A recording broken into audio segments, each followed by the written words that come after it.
Mintió y utilizó documentos falsos para conseguir la entrevista con mi madre. En mi opinión, la forma engañosa en que se obtuvo aquella entrevista influyó considerablemente en lo que mi madre dijo. La entrevista contribuyó de manera importante al deterioro de la relación de mis padres y, desde entonces, ha perjudicado a innumerables personas. El príncipe William acaba de descubrir algo oculto dentro del círculo cercano de Camila. Algo que había permanecido escondido durante más de 26 años. Y en el momento en que su equipo confirmó aquello en lo que Laura López se había involucrado discretamente, todos dentro del Palacio de Kensington comprendieron que no existía ninguna versión de esta historia que pudiera terminar sin consecuencias. 2 piezas de joyería, un colgante de diamante negro, una pulsera de zafiro, y una promesa hecha a un adolescente que estaba de duelo y que, aparentemente, jamás se había cumplido. Lo que parecía ser un asunto familiar privado ya estaba entrando en territorio constitucional, y William ya había decidido exactamente qué iba a hacer al respecto. Antes de continuar, asegúrate de suscribirte para no perderte ninguna investigación real como esta. Los detalles ocultos dentro de esta historia son precisamente aquellos que los titulares nunca podrán contarte por completo. Pero para entender por qué William actuó con la rapidez y precisión de alguien que ya llevaba tiempo preparándose para este momento, tenemos que regresar a algo que ocurrió semanas antes, muy lejos de Sabes, lejos de cualquier sala de subastas y completamente detrás de las puertas cerradas del palacio. Llegó de la misma manera en que suelen llegar las cosas más devastadoras, en silencio, sin previo aviso, escondido dentro de lo que parecía ser una correspondencia rutinaria. Un miembro del personal del Palacio de Kensington estaba procesando documentación de una subasta recibida desde Sabes cuando apareció una imagen en la pantalla. Fotografías estándar del catálogo. 2 piezas de joyería colocadas sobre un fondo neutro. El tipo de imagen preparada para una tasación privada, registrada bajo el nombre de un civil y sin ninguna alerta especial, excepto que alguien en aquella sala la reconoció de inmediato. No porque las hubiera visto recientemente, sino porque no las había visto durante más de 2 décadas. Y nunca debían volver a aparecer en ningún lugar. La primera pieza era un colgante de diamante negro suspendido de una cadena fina. Su diseño pertenecía claramente a una época específica. La segunda era una pulsera de zafiro, compleja en su elaboración. El tipo de pieza que no puede considerarse simplemente una joya vintage anónima. Ambas habían sido utilizadas públicamente. Ambas habían sido fotografiadas. Ambas figuraban en registros documentados del palacio vinculados a un nombre que no necesitaba presentación. La princesa Diana. El miembro del personal no envió una respuesta rutinaria a Suez. Tampoco archivó la imagen para continuar con su trabajo. Tomó el teléfono. En cuestión de minutos, la imagen había llegado a las personas que necesitaban verla. 1 hora después, el ambiente dentro del Palacio de Kensington había cambiado por completo. No de manera ruidosa. No hubo gritos ni señales visibles de una crisis desde el exterior, solo una clase particular de silencio que quienes conocen el palacio reconocen como el momento previo a que algo muy grande y cuidadosamente planeado empiece a ponerse en marcha. Cuando mostraron la fotografía a William, la observó durante un largo momento. No llamó a Camila. No solicitó una conversación informal mediante los canales familiares. No pidió una explicación diplomática ni una solución discreta. Hizo una llamada a su equipo legal de Ferrean Company, la firma encargada de los asuntos más delicados de la corona. Y la conversación que siguió no fue una simple consulta. Fue una operación. El nombre asociado a la entrada del catálogo de Sabes era Laura López, hija de Camila, y las piezas que había llevado a la casa de subastas habían sido registradas bajo su nombre como propiedad civil. Nada especial, nada marcado, nada que pudiera despertar sospechas en alguien que no supiera exactamente lo que estaba observando. Pero ese era precisamente el problema. Alguien en el Palacio de Kensington sí sabía exactamente lo que estaba viendo. Lo que parecía una tasación privada era, desde el punto de vista legal, algo mucho más serio. Al hacer que las piezas fueran catalogadas oficialmente bajo un nombre civil, especialmente piezas que habían permanecido fuera del registro formal de bienes de la corona durante tanto tiempo que prácticamente no existía documentación moderna sobre ellas, el proceso podía legitimar una reclamación de propiedad privada. La procedencia real no desaparecería de forma repentina. Simplemente se iría borrando poco a poco del registro oficial. Y una vez que esas piezas existieran como propiedad privada documentada, recuperarlas mediante cualquier mecanismo legal se volvería mucho más complicado. William lo entendía. Su equipo legal también lo entendía. Y durante las horas tranquilas y controladas que siguieron, una cosa quedó clara para todos los involucrados. Esto no era un malentendido. No era un simple descuido. Era un plan. y había estado a solo una entrada de catálogo de subasta de conseguirlo. Pero las joyas eran solamente la superficie. Lo que William ya había puesto en marcha semanas antes de que aquella imagen apareciera revelaba una historia mucho más grande, una historia que el entorno de Camila apenas comenzaba a comprender. Semanas antes de que la imagen llegara desde Suez, algo ya había cambiado silenciosamente dentro del palacio, de manera estructural, utilizando el lenguaje de las finanzas en lugar de la confrontación. En mayo, William tomó una decisión que quienes estaban dentro del sistema de propiedades reales entendieron inmediatamente como algo muy diferente de lo que parecía sobre el papel. Liquidó el 20% de toda la cartera de bienes raíces comerciales del Ducado de Cornwall. La cantidad involucrada no era pequeña. Se encontraba en torno a los 500 millones de libras retirados de los mercados activos mediante una única operación coordinada. El comunicado oficial era directo. Iniciativas de vivienda local, programas de reinversión comunitaria, un lenguaje que sonaba responsable, incluso generoso, el tipo de titular que genera aprobación en lugar de sospechas. Pero dentro del palacio, entre los asesores y administradores financieros que entendían cómo funcionaba realmente el sistema patrimonial de los ducados, la reacción no fue de aprobación. Fue de reconocimiento.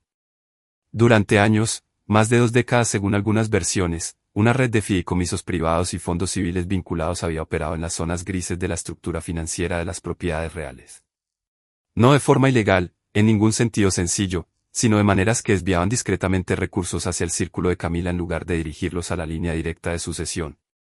Estos acuerdos habían sido construidos poco a poco, con cuidado y de una manera diseñada para pasar desapercibida ante cualquiera que no los estuviera buscando específicamente. William los estaba buscando específicamente. Y mediante una operación financiera coordinada, los cerró por completo. Sin negociaciones, sin un periodo de transición, sin una conversación privada que ofreciera una salida elegante. Simplemente retiró la financiación, y el mensaje incluido en la forma de hacerlo era imposible de malinterpretar para cualquiera que conociera el propósito de aquellos fondos. Sus propios asesores se lo habían advertido. Le dijeron directamente que la Casa del Rey y el equipo de Camila interpretarían aquello como un ataque deliberado, porque eso era exactamente lo que era. Le dijeron que provocaría una grave alteración en relaciones que el palacio había pasado años gestionando cuidadosamente. Le dijeron que las consecuencias no permanecerían limitadas a los canales financieros. La respuesta de William, según todos los informes, fue breve. Los recursos del ducado existían para servir al pueblo y a la institución, no a intereses privados que operaban al margen de sus propiedades. La decisión estaba tomada. No había ningún compromiso sobre la mesa. Porque dentro de Clarence House nunca se había previsto ninguno, el movimiento tuvo efectos inmediatos. Los asesores financieros comenzaron a hacer llamadas. Los equipos legales empezaron a revisar la exposición estructural, y Camila, que había pasado 20 años desarrollando un instinto casi incomparable para la política del palacio, comprendió que la magnitud de lo que acababa de suceder no era algo rutinario. Lo que todavía no entendía completamente era que el movimiento financiero no era la acción principal. Era preparación. William había estado construyendo una base legal e institucional para algo mucho más específico. Y la reestructuración de 500 millones de libras era simplemente el terreno que estaba preparando antes de que llegara la verdadera confrontación. Esa confrontación, cuando llegó, no aparecería en documentos financieros ni en comunicados de prensa. Llegaría en forma de una imagen de catálogo procedente de una casa de subastas de Londres. Y para cuando alguien dentro del entorno de Camila tuviera la oportunidad de responder, William ya estaría 3 movimientos por delante. Pero para entender por qué las joyas golpearon a William con tanta fuerza, porque su reacción fue tan inmediata, tan segura y completamente libre de dudas, hay que regresar a una conversación que tuvo lugar hace más de 26 años. Una conversación que un adolescente de luto nunca debió recordar con tanta claridad. Era el año 2000. William tenía 17 años. Seguía siendo, según cualquier medida razonable, un adolescente que estaba atravesando un duelo, enfrentándose a ese tipo particular de pérdida que no aparece claramente y luego desaparece, sino que transforma todo de manera silenciosa y permanente, sin pedir permiso. Su madre llevaba 3 años ausente, tiempo suficiente para que el mundo prácticamente hubiera seguido adelante. Pero no tanto como para que, en algún momento durante ese periodo, William encontrara una fotografía.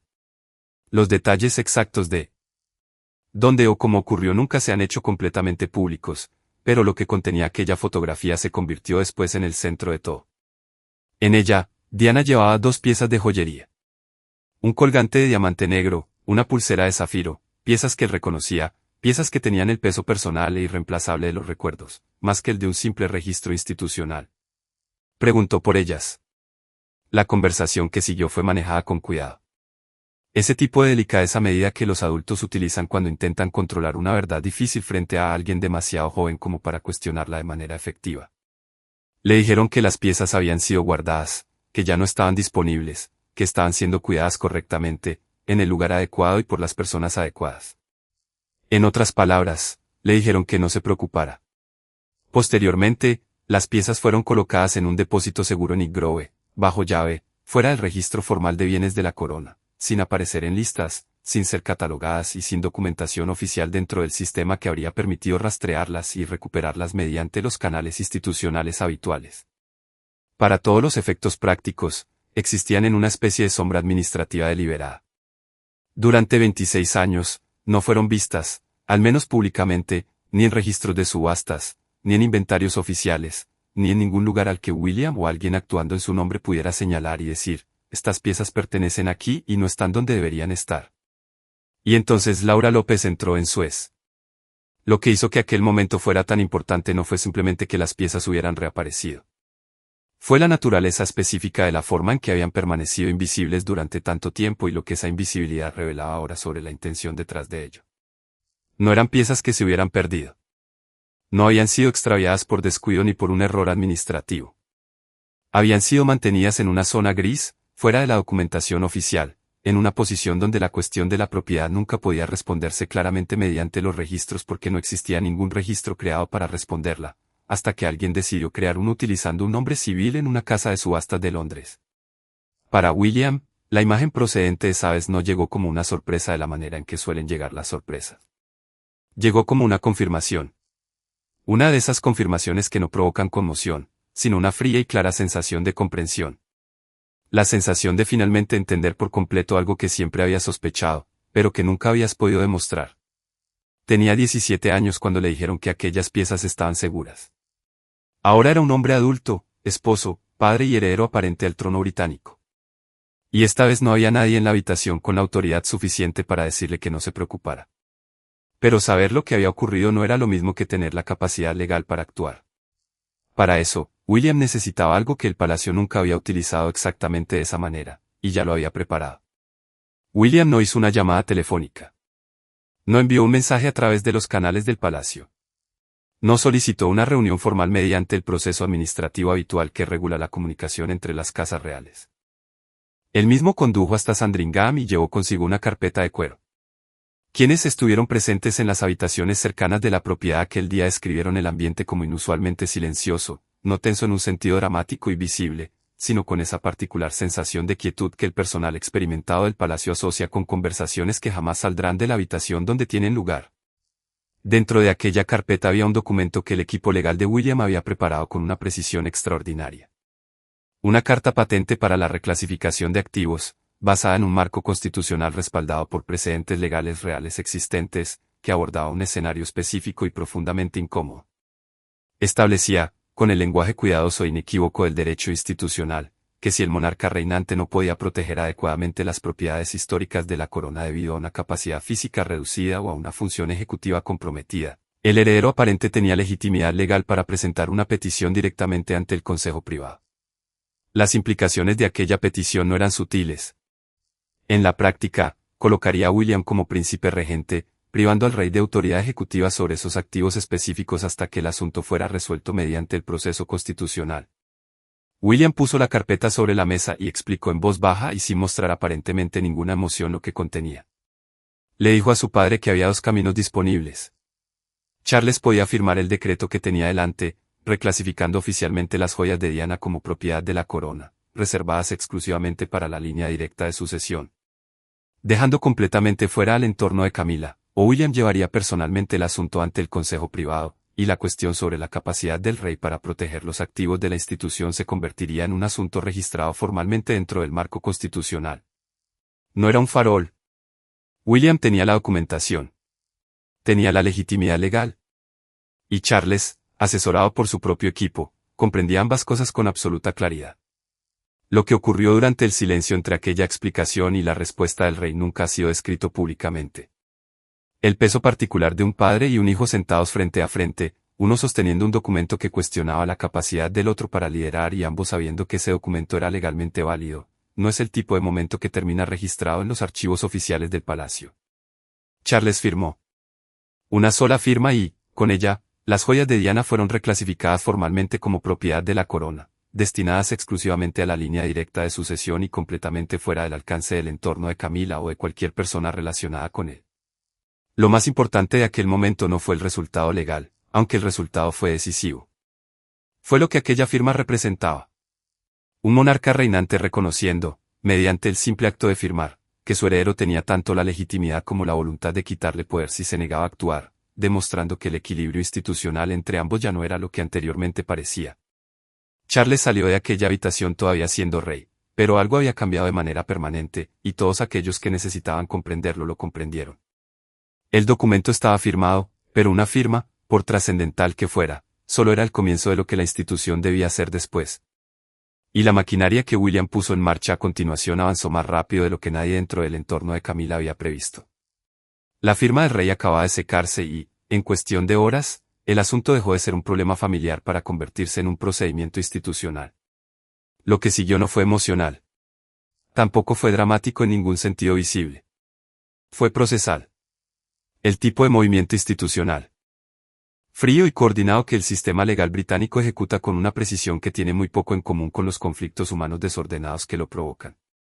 El equipo legal de William Ferry y Company no había esperado hasta obtener la firma para comenzar a prepararse. Llevaban preparándose desde mucho antes. En el momento en que la autorización quedó confirmada, los documentos que ya estaban redactados fueron presentados. El 23 de mayo, se presentó ante el Tribunal Superior una orden judicial de morada. Para quienes no estén familiarizados con este instrumento, una orden de morada se encuentra entre las herramientas financieras más contundentes disponibles bajo la legislación británica. No negocia. No emite advertencias. No permite deshacer los activos poco a poco ni trasladar discretamente los fondos hacia un lugar más seguro. Congela todo al mismo tiempo, por completo y con toda la autoridad de ejecución del tribunal detrás de ella. Cada cuenta asociada con Laura López, cada cartera de inversiones, cada fondo fiduciario relacionado con su nombre quedó bloqueado. Se enviaron alertas a Coates, a Barclays y a todas las principales instituciones financieras que mantenían cualquier activo bajo su nombre. Las llamadas no llegaron como solicitudes. Llegaron como órdenes legales, y cumplirlas no era opcional. Toda la vida financiera de Laura quedó paralizada. No podía mover dinero. No podía liquidar activos. No podía transferir, retirar ni redirigir nada. En el lenguaje de la ley, estaba completamente inmovilizada.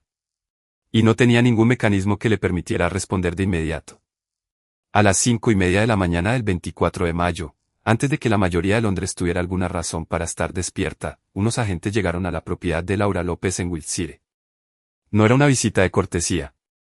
Era una orden de ejecución del Tribunal Superior acompañada de una orden de registro de nivel ministerial, un documento que posee tal autoridad institucional que no puede ser detenido por posición social, vínculos familiares ni ningún tipo de apelación informal. El registro se llevó a cabo. El colgante de diamante negro fue encontrado, y la pulsera de zafiro también fue encontrada. Ambas piezas fueron documentadas, fotografiadas para el registro oficial y confiscadas. El procedimiento fue exhaustivo, preciso y se completó sin el tipo de espectáculo público que habría convertido el caso en un titular antes de que William estuviera preparado para que lo fuera. Al mismo tiempo, su equipo había obtenido estrictas órdenes de confidencialidad del tribunal, órdenes que impedían a los principales medios de comunicación relacionar el congelamiento de los activos con la colección real. Bloomberg y The Wall Street Journal ya habían comenzado a seguir movimientos inusuales en cuentas vinculadas a un nombre británico prominente. Los analistas financieros estaban señalando públicamente ciertos patrones, pero la barrera legal alrededor de la dimensión real de la historia se mantuvo. Las piezas aparecían indirectamente en la cobertura, al igual que el congelamiento financiero y la actividad bancaria inusual, pero su verdadero significado estaba protegido legalmente. Para entonces, el equipo legal de Camila también había sido contactado. Su primera reacción fue recurrir a la inmunidad soberana, una protección constitucional que, si resultaba aplicable, podría potencialmente proteger a Laura de los procedimientos legales.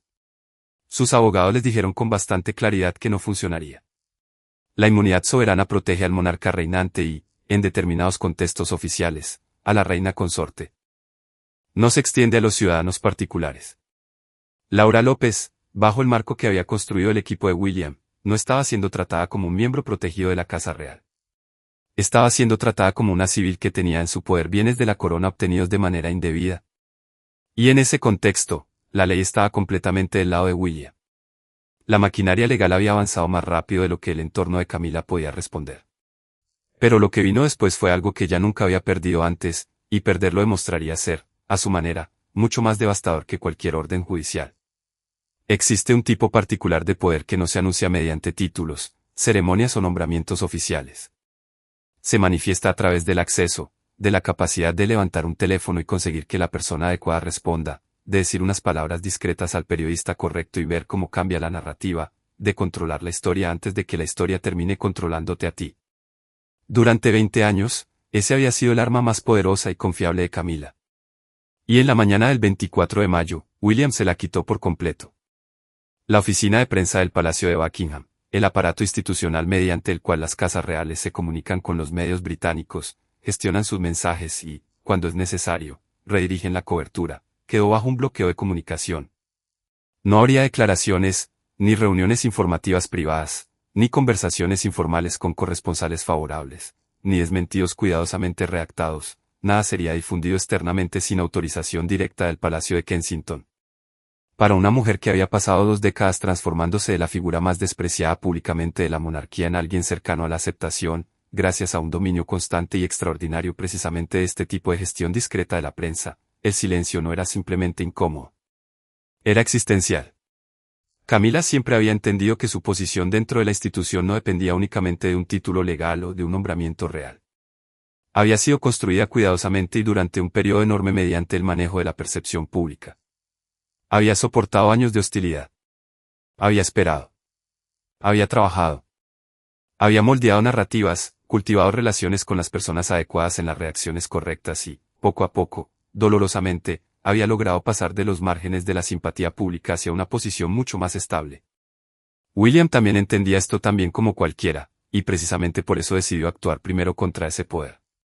Dentro de Clarence House, el ambiente durante los días posteriores al congelamiento de los activos fue descrito por personas familiarizadas con la casa como una especie de quietud frenética, un lugar donde las conversaciones urgentes y desesperadas ocurrían constantemente, pero ninguna producía algo útil. Los asesores legales revisaban una y otra vez opciones que siempre terminaban en los mismos callejones sin salida. Se contactaba a periodistas y contactos de prensa que legalmente no podían hacer nada con la información que recibía. Cada camino que el equipo de Camila intentaba abrir ya había sido cerrado. Laura López, por su parte, firmó el acuerdo legal que finalmente produjo la auditoría del Tribunal Superior. Renunció a cualquier reclamación sobre las 2 piezas recuperadas. A cambio, una parte de sus cuentas congeladas fue liberada únicamente para cubrir los gastos administrativos y legales, nada más. Desapareció del ciclo activo de noticias, no de manera dramática, sino completamente, como desaparecen las personas cuando ya no queda nada sobre lo que puedan luchar públicamente. El 14 de junio, cuando la auditoría del Tribunal Superior concluyó formalmente, William emitió un comunicado. Su tono fue sereno, medido y completamente libre de dramatismo.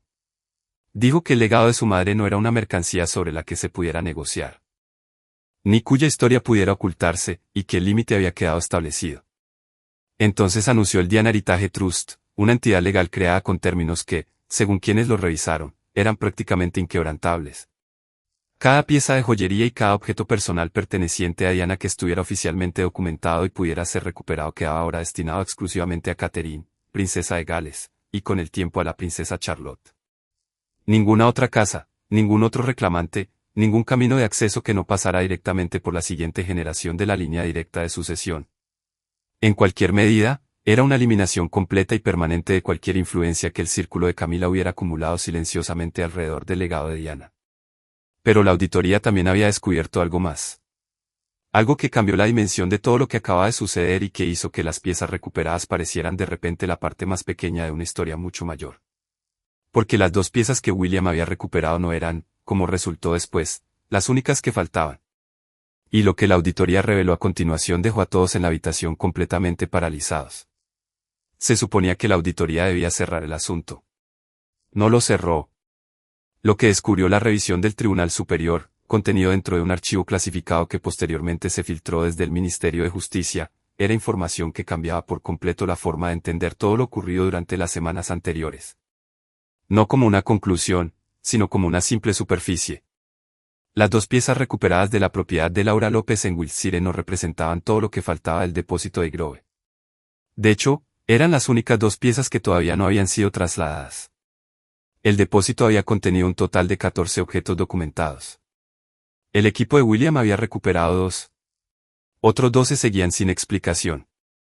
No estaban simplemente desaparecidos en el sentido administrativo, extraviados, pasados por alto o esperando una catalogación adecuada. El rastro documental forense producido por la auditoría contaba una historia completamente diferente.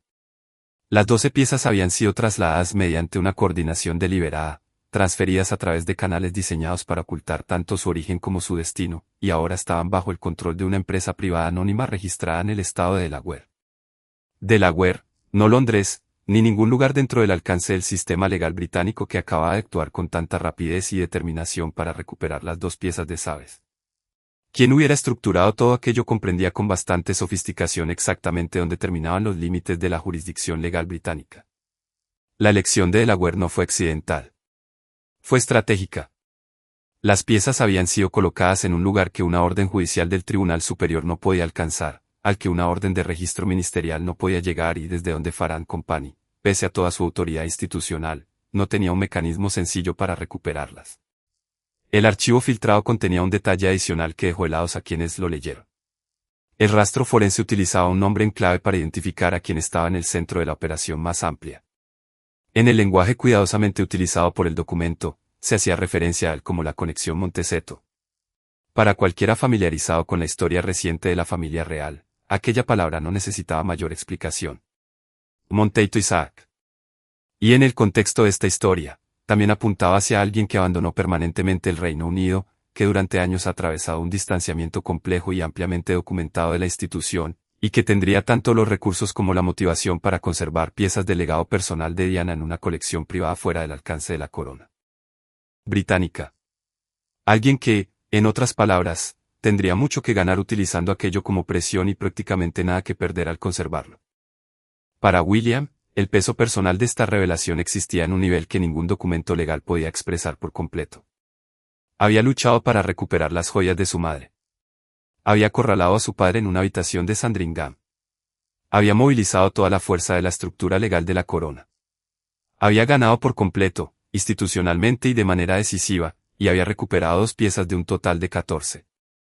El Diana Heritage Trust protegía todo lo que todavía permanecía a su alcance. Sus términos eran inquebrantables, su designación era permanente y su estructura legal estaba diseñada para garantizar que nadie fuera de la línea directa de sucesión pudiera acceder jamás a lo que contenía.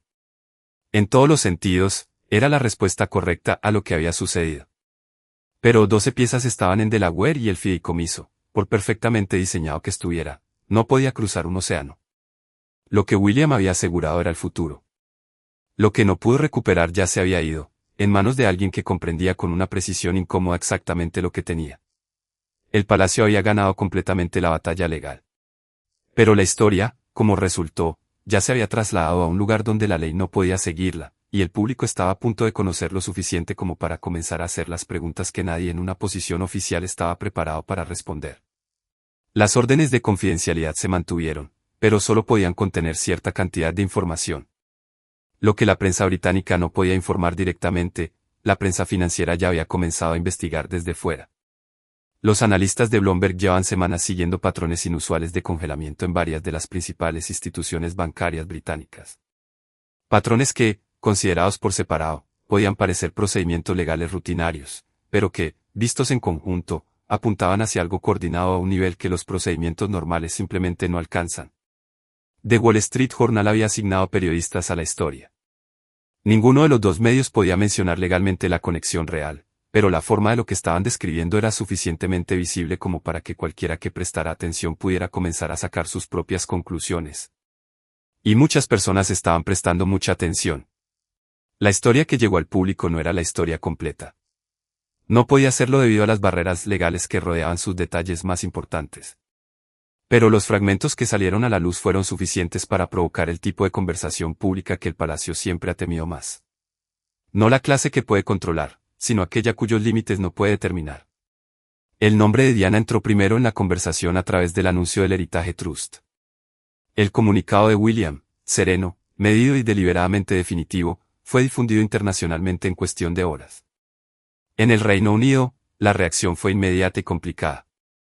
En Estados Unidos, Australia, Canadá y en todos los países donde el recuerdo de Diana había adquirido un carácter personal en lugar de ser simplemente histórico, la reacción fue mucho más cercana a una furia protectora. La idea de que piezas de sus joyas hubieran permanecido durante más de 2 décadas en una especie de sombra administrativa, potencialmente trasladadas a través de fronteras internacionales y fuera del alcance de sus propios hijos, provocó una reacción emocional muy fuerte. Para las personas que respondieron a ello, no se trataba de una historia constitucional abstracta. Era algo que sentían personalmente. Comentaristas reales, historiadores constitucionales comenzaron a recibir preguntas que no se sentían completamente cómodos respondiendo públicamente. La relación entre un heredero aparente y un monarca reinante con problemas de salud, así como las circunstancias legales exactas bajo las cuales el primero podía solicitar autoridad efectiva sobre el segundo, no había sido examinada públicamente en la memoria reciente. Académicos especializados en derecho de sucesión de la corona comenzaron a aparecer en programas internacionales, hablando cuidadosamente alrededor de los límites de una situación cuyos detalles específicos no estaban autorizados a confirmar. Las preguntas del público no eran complicadas. Simplemente no podían responderse mediante los canales oficiales.